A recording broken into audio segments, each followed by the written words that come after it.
То есть, еще раз повторяю, с Соединенными Штатами будет происходить очень серьезные события в Соединенных Штатах и вокруг Соединенных Штатов.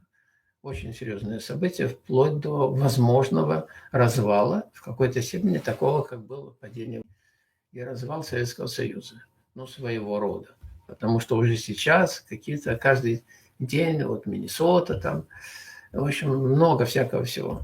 Так вот, 2000 лет тому назад, в начале эры рыб, примерно в 50-м году нашей эры, Сатурн и Нептун были соединены тоже в рыбах. Это совпало с зарождением христианства.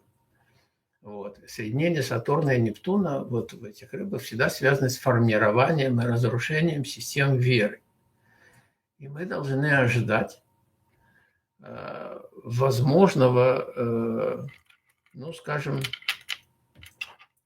серьезного противостояния мусульманского мира, ну, против мира христианского. Вот. Об этом давно идет речь, кстати. И это прописано уже, в истории это уже есть. То есть, когда? Вопрос. Вопрос только когда.